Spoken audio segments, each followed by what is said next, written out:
Good morning! Nandito na kami sa Cologne. So sa mga hindi nakakaalam itong Cologne ay isa sa pinakamatandang lungsod dito sa Germany.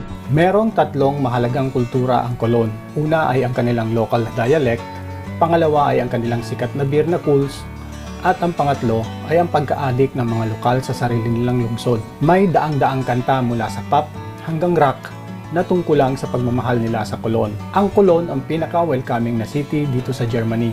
At kahit may reputasyon ng mga Germans na malamig sa pagtanggap sa mga visitors, ay kabaliktaran naman ang mga taga-Cologne. At may populasyon na mahigit 1.5 milyon tao.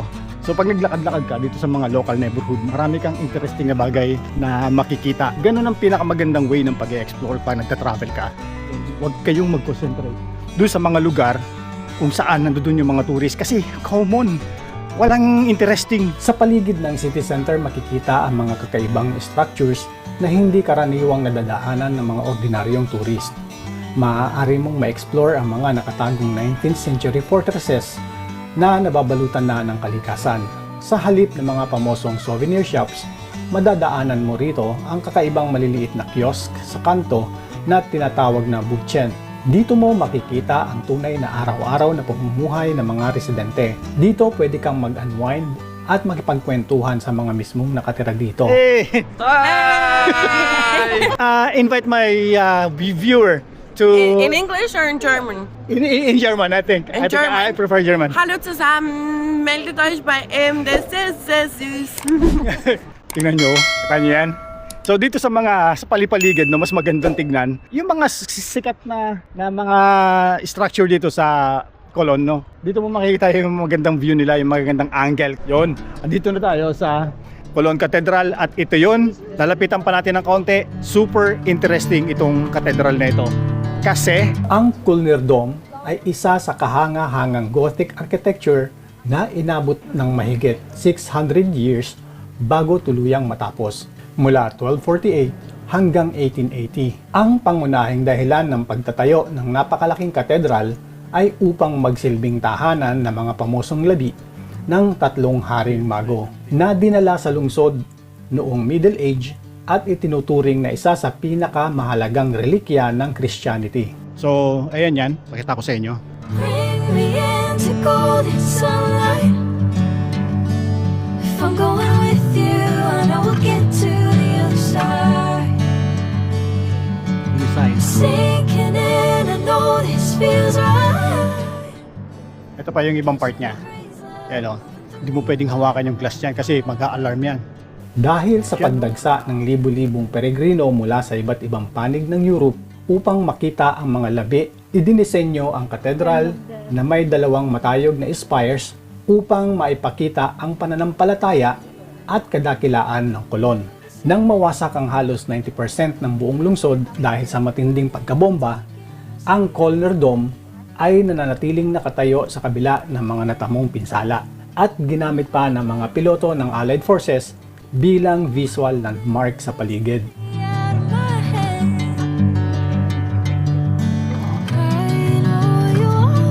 Sa kasalukuyan, ang katedral ay nakatala bilang isang UNESCO World Heritage Site. Ang maitim nitong fasad ay reaksyon ng batong sandstone sa usok, polusyon at panahon. Sa tabi ng mga modernong glass structures at makukulay na pastel house ng Old Town sa tabi ng ilog Rhine. Catching a breeze, love moving through me like a wildfire, like a wildfire. Nakaka-amaze, grabe. Napakalaki. Nakaka-amaze ang mga details. Napakahaba ng panahon na ginawa nila ito. Isa rin ito sa pinakamatagal at isa rin ito sa pinakamalaki at pinakamataas na katedral sa buong mundo. Kaya kung ako sa inyo, pupunta ako dito sa Cologne at bibisitahin ko rin itong katedral na ito.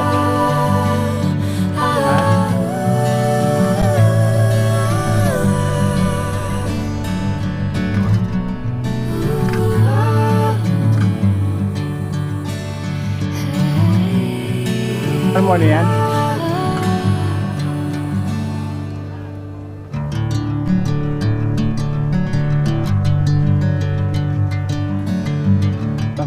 Malapit na kami sa Old Town at Doon naman tayo magpapagala-gala. Sisadaanan namin tong Farina na to. Tingnan natin kung anong meron sa loob kasi itong Farina, ito yung original na pinanggalingan ng Colon. Alam niyo yung Colon, di ba? Dito nagsimula ang Colon. Tingnan natin kung ano meron sa loob, ha?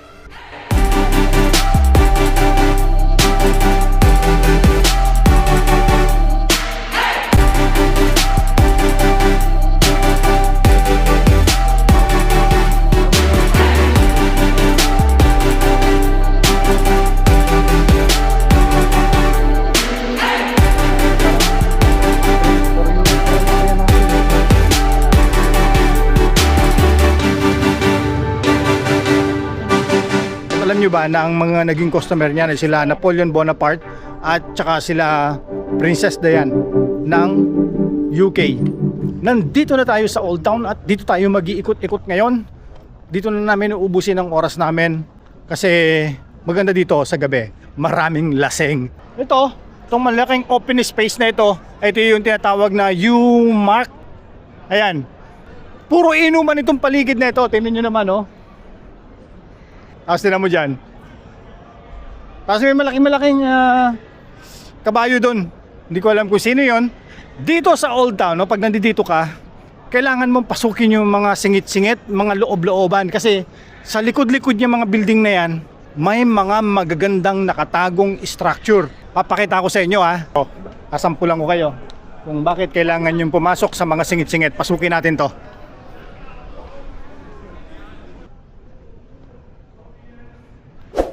Ayan, oh. Tingnan nyo. Ayan, oh. Kita nyo yan? Okay. Hindi nyo makikita yan pag hindi kayo pumasok sa mga maliliit na kalye. Mata ko sa inyo. Wow. Ganito. O, kita nyo? Ha? Oh.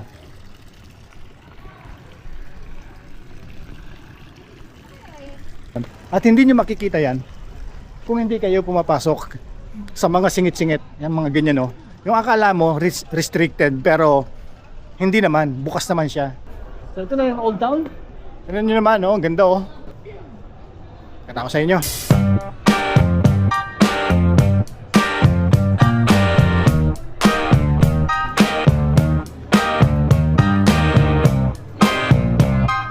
Isa sa i-recommend ko sa inyo itong Pinocchio Pizza.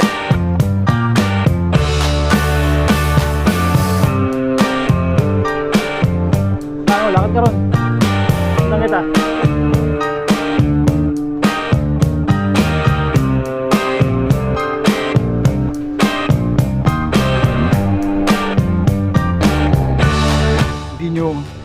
Hindi nyo makikita ito pag hindi kayo naglakad rito at pumasok sa mga singit-singit na ganon. O, yung mga ganon-ganon. Tanya yan? Kanta yan. O, cinematic.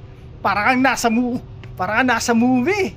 Konting effect lang yan ng cinematic effect. Para na akong naglalakad sa movie niya na parang ganito. Tignan nyo, ha.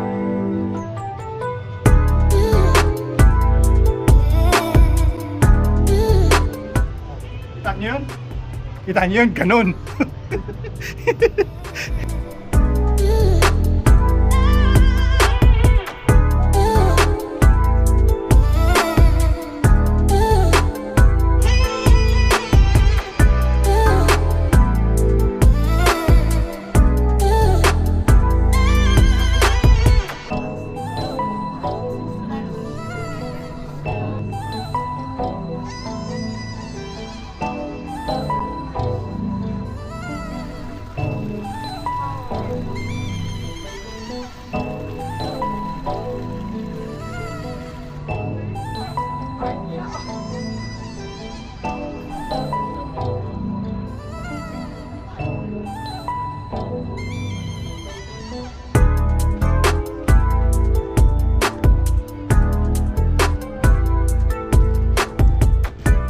Ito na yung kanilang famous bridge dito sa Colon. Pasyalan na natin doon sa taas. Puntahan natin doon. Maglakad-lakad tayo ng kaunti doon sa ibabaw.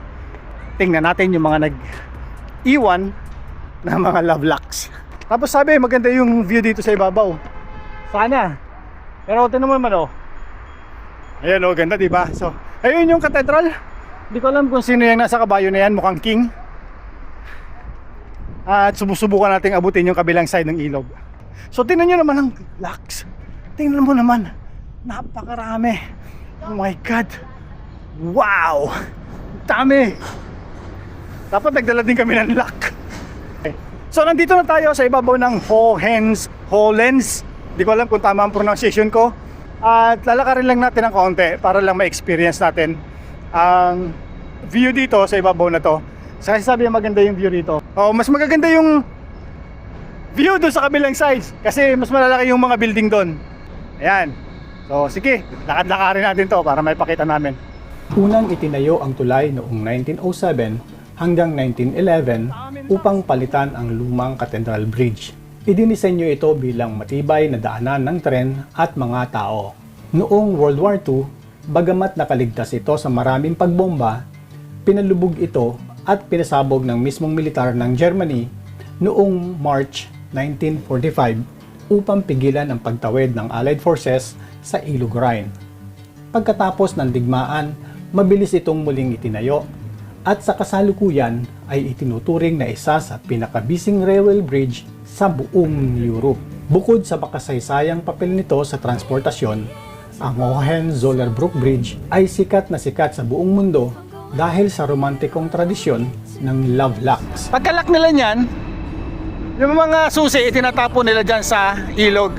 At ang ibig sabihin nun, yung kanilang pagkakaibigan at pagmamahalan ay hindi na masisira dahil yung susi hindi na matatagpuan. Ngayon, libu-libong padlak na yan at nakakasilaw siya pag tinatamaan ng araw. Mula noong 2008, libo-libong magkakasintahan mula sa iba't ibang panig ng daigdig ang nagtutungo rito upang magkabit ng padlocks sa mga bakal na bakod ng tulay bilang simbolo ng kanilang walang katapusang pag-ibig. Itong Hohenzollern Bridge ay hindi lang basta daanan. Ito ay tulay ng kanilang pag-asa. Mahaba-habang history, napakatagal na panahon ang hinubog at naging history nitong tulay na ito. Alam mo pag naglalakad ka rito tapos nasisinaga ng araw itong mga locks na yan, nagkikislapan yung mga kulay. Maganda. Isipin mo mabuti pag naglalakad ka rito sa ilog.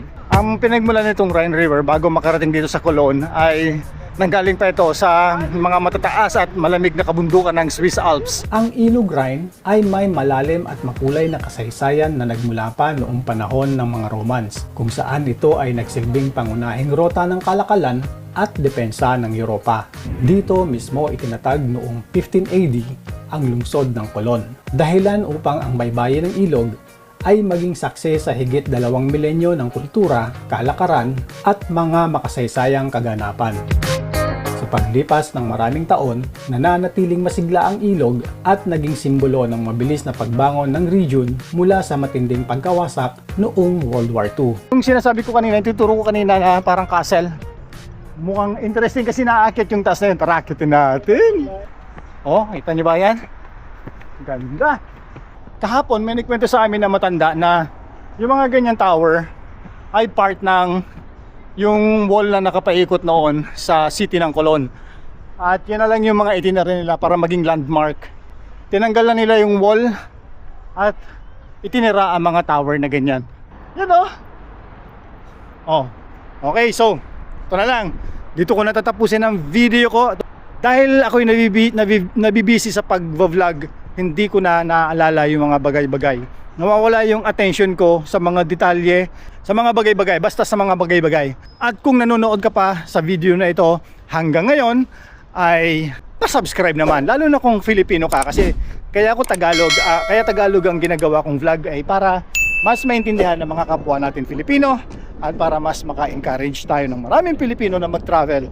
At syempre, Pilipino tayo. Hindi tayo Amerikano, hindi tayo banyaga. Pilipino tayo.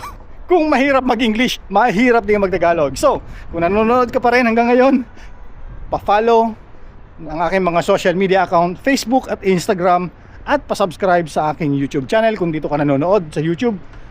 At hanggang sa muli, mag-iingat kayo palagi. Peace!